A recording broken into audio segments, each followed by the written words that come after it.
This is Uruk. The year is 3000 BC. You are looking at the invention of the future. While the rest of the world is still living in scattered tribes and grass huts, here in Mesopotamia, between the Tigris and the Euphrates, humanity has just hit the on switch for civilization. This is the first time in human history that 50,000 people have lived in one place. I used modern AI to reconstruct Uruk at its absolute peak, the city of the legendary King Gilgamesh. We aren't just looking at the ruins in the Iraqi desert. We are diving into the mud, the reeds, and the invention of writing, the wheel, and time itself. This is 24 hours in the world's first true city. The day starts at 4 a.m., but the sun is a distant threat. In Sumer, the environment is a monster.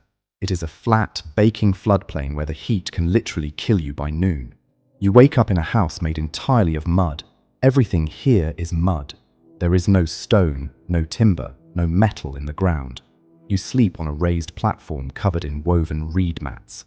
The air is thick and humid because you are surrounded by marshes. You hear the first sounds of the city, the slap-slap of wet clay.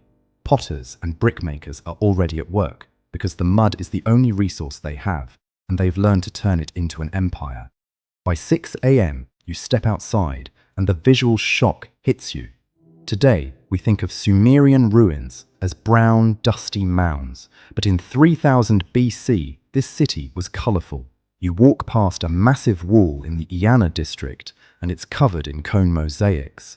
The Sumerians took thousands of small clay cones, dipped the ends in red, black, and tan paint, and pushed them into the wet plaster of the walls to create massive, geometric diamond patterns. It looks like a digital tapestry made of earth. It's vibrant, it's expensive, and it's meant to tell you that this is the home of the gods. You head towards the White Temple. It sits on top of a massive stepped platform, the ancestor of the ziggurat. The temple is whitewashed with lime, so it glows like a beacon in the morning light. You see the high priest, the En, emerging. He's wearing a flounced wool skirt, and his head is shaved perfectly smooth. He isn't just a religious leader, he is the CEO of the city. In Uruk, the temple is the bank, the warehouse, and the government office. Everything you produce, your grain, your wool, your beer, belongs to the god, and the priests manage the distribution.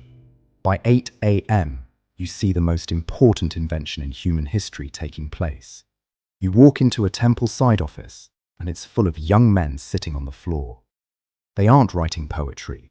They are doing accounting. They have lumps of wet clay and sharpened reeds. They are pushing symbols into the clay to record how many sheep came in and how much grain went out. This is cuneiform.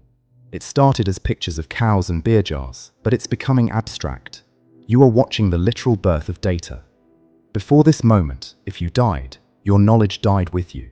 Now, for the first time, information can live forever on a piece of burnt earth. The smell here is damp and earthy, like a basement after a rainstorm. By 10 a.m., you head to the canals. Uruk is the Venice of the Bronze Age. The city is a maze of man-made waterways diverted from the Euphrates. This is the meat of their engineering. Without these canals, everyone dies. You see gulufa boats, round, basket-like vessels made of reeds and coated in black bitumen, natural asphalt, to make them waterproof. They look like giant floating bowls. They are filled with dates, dried fish, and flax. The canal banks are lined with date palms, which provide the only shade in the city. You grab a snack, dates pressed into a cake. It's pure sugar, the high-octane fuel of the Sumerian worker. By 12 p.m., the heat is a physical war. It's 45 degrees Celsius. The city goes quiet. You seek shelter in the shadow of a massive mud brick wall. And here is where you notice the social tech. The Sumerians invented the 60-minute hour and the 360-degree circle. Why? Because their math was based on the number 60, sexagesimal. As you look at the sun, you realize they are the ones who decided how you would measure your life 5,000 years later. Every time you look at a clock, you are thinking like a Sumerian. By 2 p.m., you head to the industrial quarter. It is loud and hot. This is where the wheel is being used. We think of wheels for chariots, but the first wheels were for pottery. You see a man spinning a heavy stone disc, using centrifugal force to shape a perfect bowl in seconds. Before this, you had to hand coil everything. Now, Uruk is mass-producing pottery. You see thousands of beveled rim bowls. They are ugly, rough, and everywhere. They were the disposable Tupperware of 3000 BC, used to give out standard rations of grain to the laborers. The scale of the production is staggering. Archaeologists find millions of these bowls, proving that the temple had a massive, organized workforce. By 4 p.m., you visit the harbor. This is where the world meets. You see traders who have traveled for months. They bring copper from the mountains of Oman, lapis lazuli from Afghanistan, and timber from Lebanon. Because Sumer has nothing but mud, they have to be the world's best traders. You see a merchant weighing out silver. They don't have coins yet. They use hack silver, broken pieces of jewelry and wire weighed on a scale. This is the first international economy. You hear a dozen languages, but everyone understands the value of a shekel of silver. By 6 p.m., the sun sets, and the city enters its most dangerous hour. The Great Flood is the trauma that haunts the Sumerian mind. They live in a land where the rivers can change course or overflow and wipe out a city in a single night. You see the engineers checking the sluice gates on the canals. Religion here isn't about love. It's about appeasing angry, volatile gods like Enlil and Ishtar, who might decide to drown you because you're making too much noise. At 8 p.m., it's time to drink. And in Sumer, that means beer. They didn't just like beer. It was a primary food group. It was thick, like a porridge, full of nutrients and vitamin B.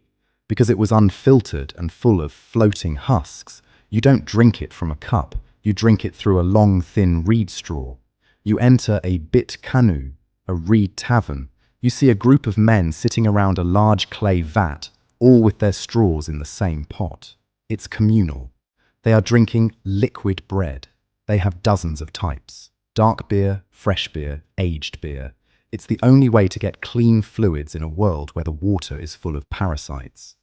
By 10 p.m., you are back in the residential district.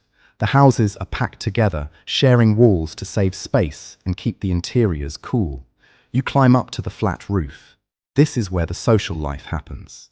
The heat is still radiating off the mud bricks, so everyone sleeps on the roof to catch the breeze. You look up at the stars. To the Sumerians, the stars weren't just lights. They were the writing of the gods. They are mapping the zodiac, naming the planets, and tracking the cycles of the moon. At midnight, the city is a silent silhouette of ziggurats and palm trees against a massive, unpolluted Milky Way. You hear the distant howl of a jackal from the marshes.